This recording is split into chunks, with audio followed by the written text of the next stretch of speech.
Hello, everyone. My name is Savannah Van Sitters, and I'm an account specialist at CAA. And today we'll be presenting our 101 Introduction to EPR for Paper and Packaging Laws in the United States. This is being recorded on January 15th, 2026, and information presented reflects the most current details available as of January 2026.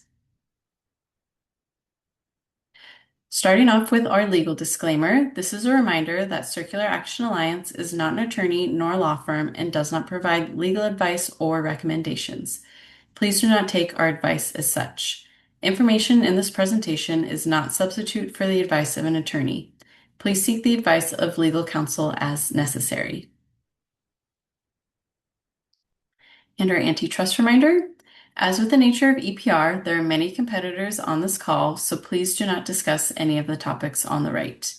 CAA will not discuss any of the topics on the right in order to comply with federal, state, and international antitrust or competition laws. As a reminder, this is the 101 onboarding session, and this session will focus on providing an overview of EPR, CAA, and provide resources to help you determine if you should register with CAA. This webinar is the first in our three-part onboarding series. We also have the 102 that focuses on registration and agreements and dives deeper into discussing the Participant Producer Agreement, or PPA, and state addenda. Additionally, we have our 103 webinar that discusses budgeting for EPR fees and dives into an overview of how EPR fees are set. For questions related to registration, please email producer.support@circularaction.org. All right, as for our agenda today, we'll start with a welcome and then an EPR overview, go into an overview on CAA, discuss EPR across the states, discuss determining producer obligations under EPR laws, go into producer registration and preparedness, and lastly, leave room for questions. And as for our webinar goals, by the end of this webinar, you should be able to develop a basic understanding of EPR and CAA, know where to find CAA guidance, begin to identify potential obligations, and learn CAA registration steps. All right, so let's start off with what is EPR? Well, extended producer responsibility, or EPR, is a policy approach that shifts financial and sometimes operational responsibility for the recycling/end-of-life management of a product to the companies that produce the material.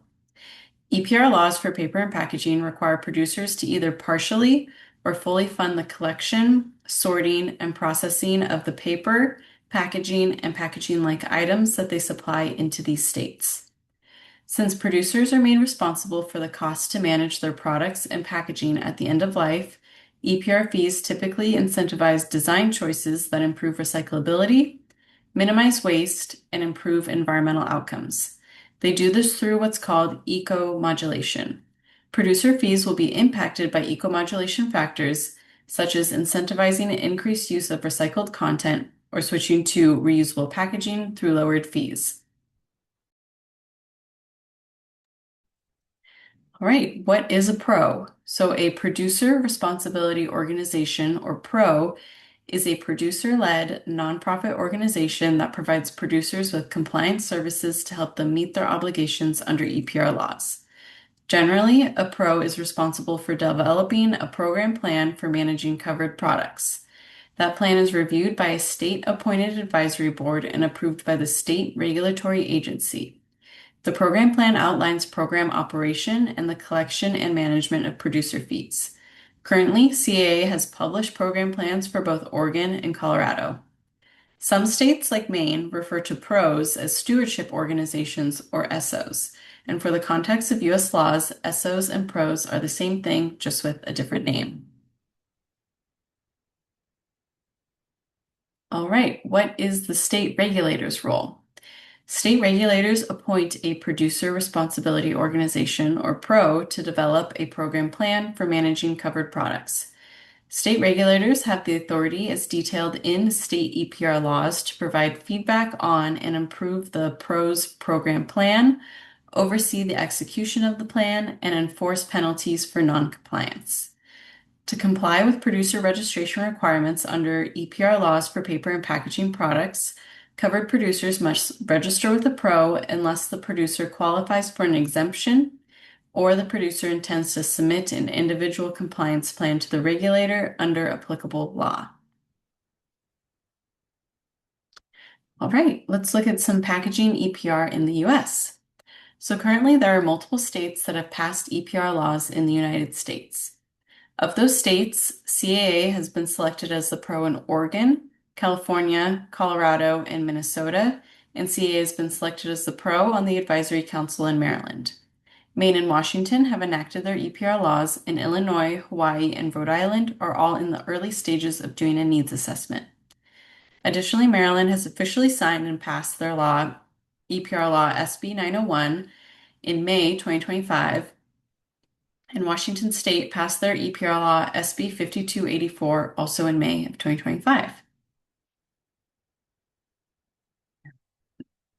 All right, a little bit about Circular Action Alliance. So Circular Action Alliance, or CAA, is a U.S. producer responsibility organization, or PRO, dedicated to implementing effective extended producer responsibility, or EPR laws for paper and packaging. As a nonprofit producer-led organization, CAA is committed to helping producers comply with EPR laws, delivering harmonized, best-in-class compliance services, and to working with governments, businesses, and communities to reduce waste and recycle more. CAA was founded in 2022 and is guided by producers representing the food, beverage, consumer goods, and retail industries. CAA is the only organization approved to implement U.S. EPR laws for paper and packaging and is operating as a single pro in California, Colorado, Oregon, and Minnesota. CAA has also been selected to represent producer interests and the pro on the State Producer Responsibility Advisory Council in Maryland.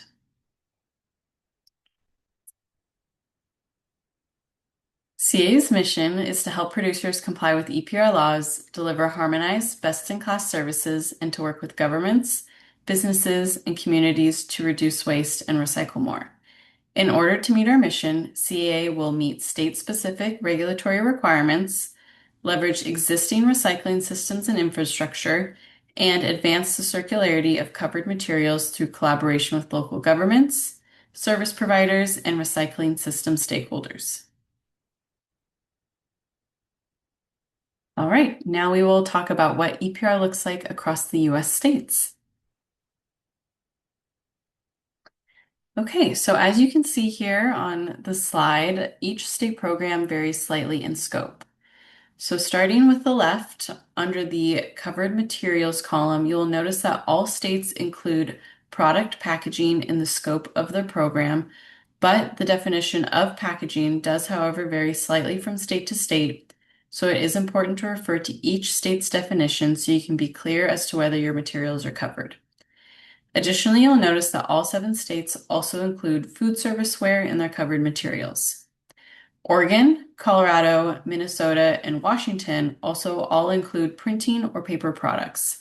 This includes items like printed paper, catalogs, magazines, coupons, and other similar items. Looking at the middle sector column, you will notice that all 7 states include consumer packaging or B2C packaging in the scope of their EPR law, but only California and Oregon include business to business or B2B packaging in the scope of their law completely.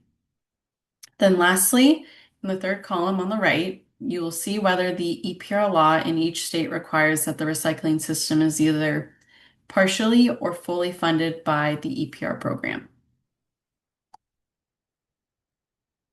Okay, now let's go ahead and look at producer obligations across each of the states. So as you can see, all 7 of these states require producers to join an approved pro and collect and report data to a pro, pay fees or dues based on the data submitted, and have potential redesign of materials or delivery methods of those materials. 2 states, California and Maine, also require a reduction plan in the use of plastics within their laws. and some other states have future requirements that require all packaging material to either be recyclable or compostable. Okay, so here are some key points about those last two compliance obligations that were discussed on the previous slide, and we're going to be focusing specifically on the California compliance requirements. So the requirement for all packaging to be recyclable or compostable is an individual compliance obligation. This means it applies to all producers and all covered materials under the EPR law. Each producer is responsible for ensuring their packaging meets the standard. On the other hand, the plastic source reduction requirement is an industry-wide goal. Producers as a whole must collectively reduce their plastic use by 25%. This is not a target for each individual, but a system-wide goal, industry-wide goal. CA as the pro will lead efforts to implement this reduction across the industry in states where source reduction is required, like California.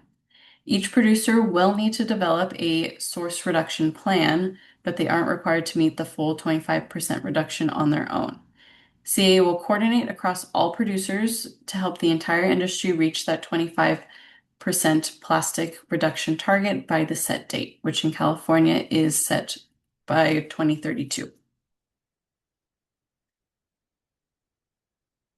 Okay, and with all of that, I will go ahead and pass it over to Matt to discuss determining producer obligations under EPR laws. Thanks, Savannah. Hello, everyone. My name is Matt Plotch. I am also an account specialist here at Circular Action Alliance, or CAA, and I'll be starting the rest of the 101 by talking about determining producer obligations under EPR laws. This section is really dedicated to the question, how do I know if I am an obligated producer? And to answer this question, there are generally two questions that businesses need to ask that will help to determine if they're obligated under EPR laws. The first of those two questions is, are the materials associated with my products covered by the EPR laws? And the second is my business the responsible producer for those materials? On the next slide, we'll start to dig into the first of those two questions. Are the materials associated with my products covered by the EPR laws? EPR laws for packaging and paper vary from state to state, but are generally designed to apply to single-use packaging, paper, and some disposable products like food serviceware. There are not complete lists that identify every covered material item. Rather, as a first step in the process of identifying whether your company has obligations under an EPR law, companies should review the definitions of each material type to determine whether the materials associated with the products placed in the state market are subject to EPR laws. To assist you and your team in your review of the definitions of packaging, paper, and food serviceware in various states, CEA has compiled cover materials and producer definitions guidance documents on our Producer Resource Center hosted on our website. Cover materials include both products physically provided on the premises of a retail seller or other distributor, as well as items sold electronically through the internet. We often hear questions on whether business-to-business or B2B packaging is in scope under state EPR programs. This is packaging that is sent to another business who is the end user rather than a consumer who is the end user. An example of this might be a tertiary box used as packaging to transport widgets to another business, who discards the tertiary box at their facility before shipping the widgets to an end consumer. While state programs like Colorado do not currently include packaging that is discarded before the sale of a product to a residential end consumer, a common misconception we hear is that B2B packaging is not covered under any state EPR program. This is not the case, as many states do include B2B packaging in their EPR programs, so those secondary and tertiary packaging materials should therefore be reported in those states where B2B materials are included. This example is just one of the reasons why we stress reviewing the definition of cover materials in each state. Once reviewed, businesses can move on to answering the second question to determine if they are obligated under EPR laws. The second question that businesses should review is my business the responsible producer for those materials. Only the company identified as the obligated producer for the particular material type will need to report and pay fees. Generally, primary obligation is placed on the product's brand owner, and only in rare circumstances may the packaging manufacturer be obligated as the producer. Depending on the covered material item, the obligated producer may be the first person to sell into the state. It all depends on the item and scenario. Therefore, if your business is involved in the manufacture, distribution, or sale of a covered material item, it is important to review your potential obligations in each state. As there are a number of states, covered material hierarchies, and many products for producers to review, we understand there is a lot of information to review, and CA is here to help. While CA cannot make the legal determination whether or not your company is obligated under EPR laws, our guidance documents, webinars, and support team available at producer.support@circularaction.org are available to aid in your company's review of your potential obligations.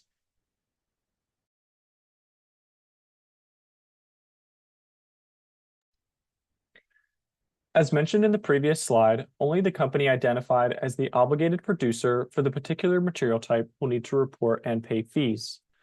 One thing we would like to highlight in this slide is that the obligated producer does not always sell directly Candy Company Z, who sells candies under its own brand. As the brand owner, Candy Company Z is responsible for its items sold at physical retail locations in a covered state and packaging items supplied through remote distribution. In this example, if Candy Company Z sells its packaged candy through a retailer or a distributor who ultimately resells the candy to an end consumer, Candy Company Z, as the brand owner, maintains obligation for the packaging included at the point of sale from Candy Company Z to the retailer or distributor. If the retailer or distributor adds additional covered packaging materials not at the direction of Candy Company Z, the distributor or retailer may have obligations of its own to report. We understand there are a lot of examples we could go through and scenarios to talk about. As this is meant to be an introductory webinar, for the sake of time, we will not be able to get into all of the different scenarios that may be relevant to your business, but recommend you review the guidance and get in touch with our team again at producer.support@circularaction.org if you have more specific producer scenarios you have questions about. Before we move on to the CAA registration journey, we'd like to remind those on the call that there are a number of material and producer exemptions in each state. The most common exemption questions we receive are related to de minimis or small producer exemptions. Each state has a unique definition of small businesses that are exempt from registration and reporting. It is important to review each state's exemptions to determine if your company qualifies.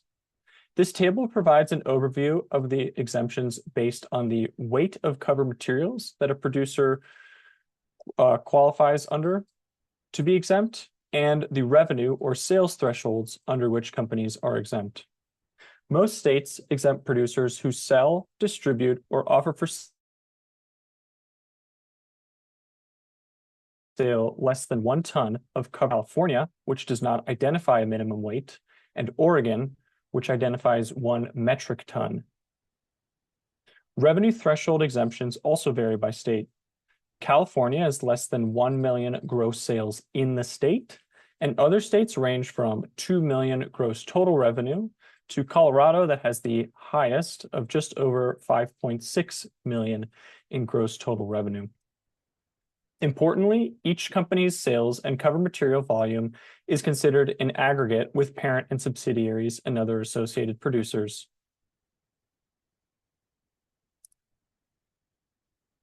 We will now move on to an overview of the producer registration journey with CAA. We recommend that producers who have identified that they are obligated in at least 1 state or believe that they are likely obligated in at least 1 state register with Circular Action Alliance.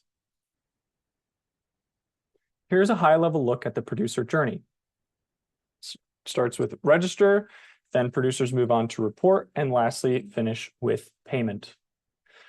So the first step for producers is to register with CAA, which involves filling out the registration form available on our website. After completing the form, producers will sign the CAA's national terms document that all producers sign to gain access to CAA's reporting portal. There is no cost to register with CAA and sign the PPA. Once the PPA is signed, producers will receive access to the producer portal where they can register in any states where they are obligated and sign the state addenda. The PPA and state addenda are legal agreements that outline the obligations of producers and CAA and are explained in further detail in our 102 Registration and Agreements webinar that is meant as a follow-up to the 101. CAA is still accepting registrations in California, Colorado, Minnesota, Oregon, and Washington. The second step after registering is to prepare to report and submit your supply data. CAA has resources to support producers in determining their obligations. These include portal training webinars, guidance on cover materials, producer definitions and reporting workbooks to assist data preparation, state-specific reporting workshops, monthly and quarterly webinars to support preparation for upcoming deadlines, and FAQs that are hosted on our website under the Producer Resource Center. The last step in the producer journey is for producers to pay producer fees, or in Colorado, they are called dues, but functionally, they are the same thing. Here's a quick overview of the registration and reporting process producers go through. The first step in the registration process is to complete the registration form on CAA's website. The form will ask you to provide company information and contact information for a primary contact and authorized representative. The primary contact receives all CAA updates, as well as receives access to the producer portal and is CAA's first point of contact if we have any questions for your organization. The authorized representative similarly receives access to the producer portal once the PPA is signed, but the authorized representative is the individual at your organization who will actually sign the legal agreements between your company and CAA. After submitting that initial registration form, CAA will process your information and send your authorized representative a copy of the participant producer agreement via DocuSign. Once the PPA is signed, the primary contact and authorized representative will receive a username to the producer portal. Once logged into the producer portal, producers can complete state-specific registration in one or multiple states where they are obligated. Also in the portal, you can find additional reporting guidance documents to assist preparing your supply reports, and the portal is where producers will actually complete and submit supply reports. CAA does have more advanced webinars for registered producers that go over portal navigation and state reporting support in more detail. For each state where you are obligated in, your authorized representative will sign a unique state addendum to the PPA that outlines state-specific requirements and formalizes your obligation in that state. Not all state addenda are finalized, as they are dependent on the finalization of EPR regulations in states where CAA operates. To date, the Oregon and Colorado state addenda both have been finalized and are available for signature, in addition to the California interim state addendum. A full California state addendum similar to Oregon and Colorado is expected later in 2026. Each state addendum will be developed by CAA and be provided to producers and will include state-specific policies, procedures, rules, and requirements applicable to the producer in that state. State addenda will not be required to access the guidebook, but will be required to submit data to CAA in the producer portal. After both the PPA and the state addenda have been signed, producers will have the ability to submit a supply report into the producer portal. This supply report will determine the amount of fees a producer will pay for the specific state program they submitted for.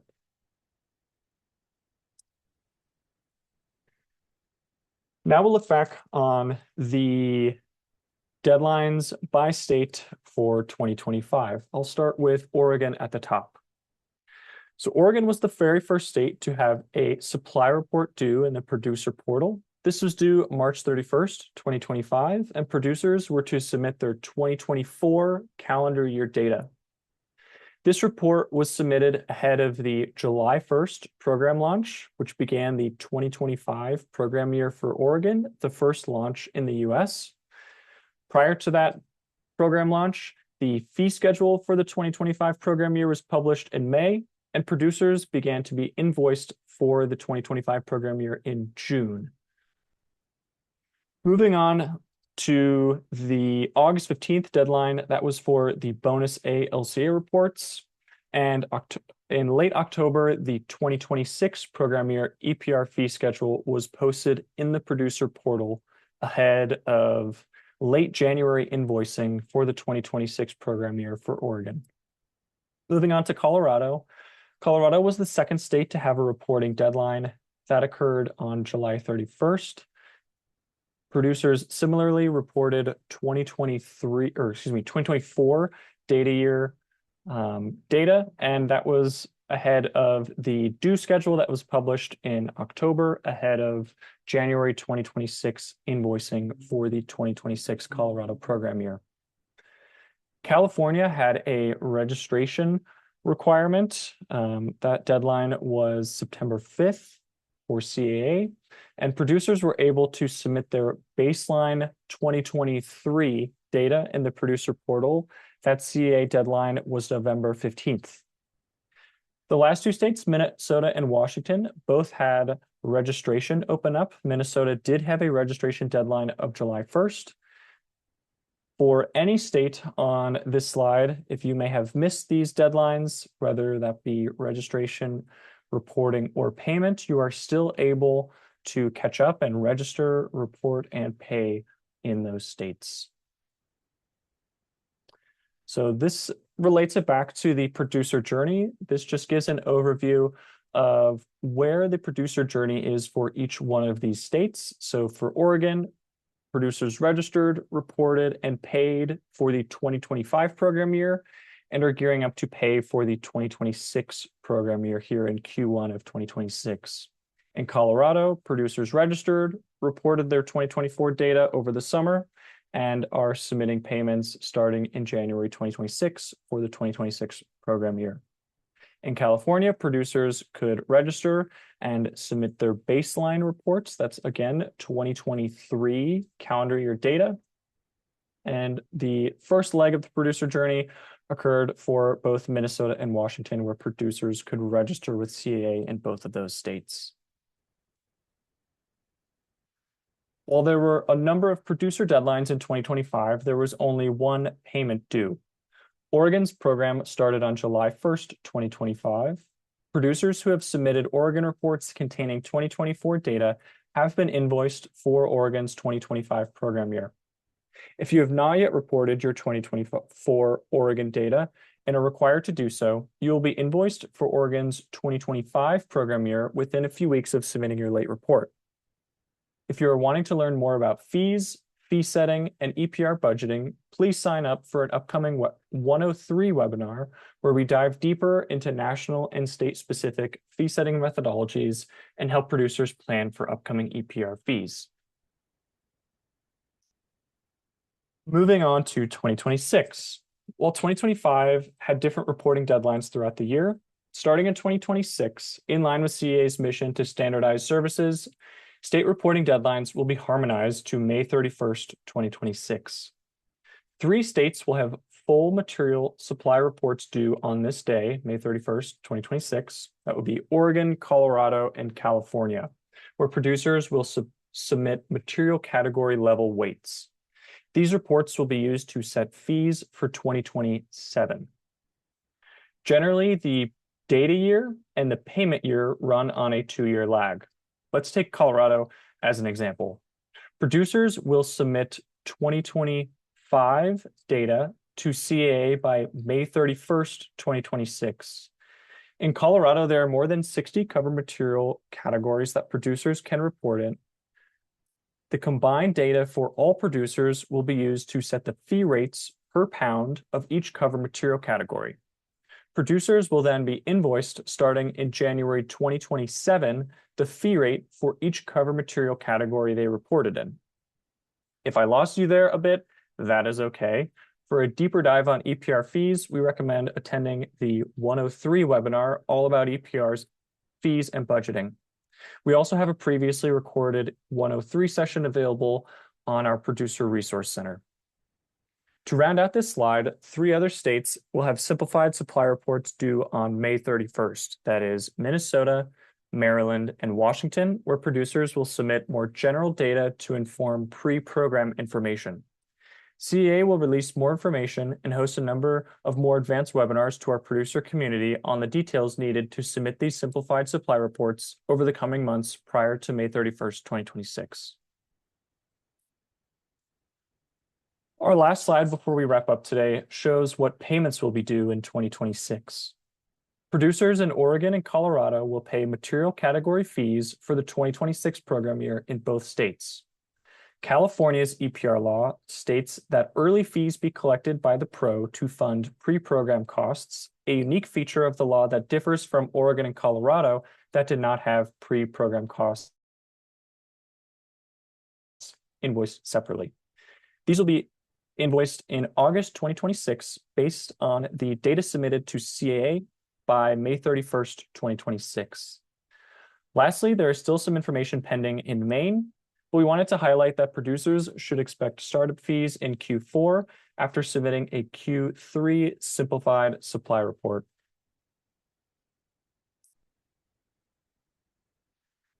Please do stay engaged with us at CAA.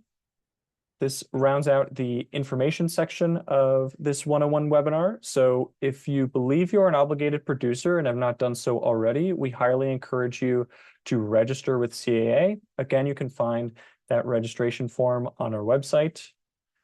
Please visit the Producer Resource Center. This is where we host FAQs. We do have information regarding how to determine if you are obligated, as well as our state-specific guidance that we recommend reviewing as you begin your EPR understanding. We also have a monthly newsletter that you can sign up for on our website, and please do email us at producer.support@circularaction.org. And again, this is the first of our 3 onboarding series. We do also have a 102 and a 103 webinar. You are welcome to use the QR code to go to our events page to sign up for an upcoming webinar. And we do also have recordings of the 102 and 103 available on our Producer Resource Center. But we do wanted to give a big thank you to everyone who has watched this webinar recording. If you do have other questions, please either watch another 100 series webinar, visit our Producer Resource Center, or please feel free to email us at producer.support@circularaction.org. Thanks so much.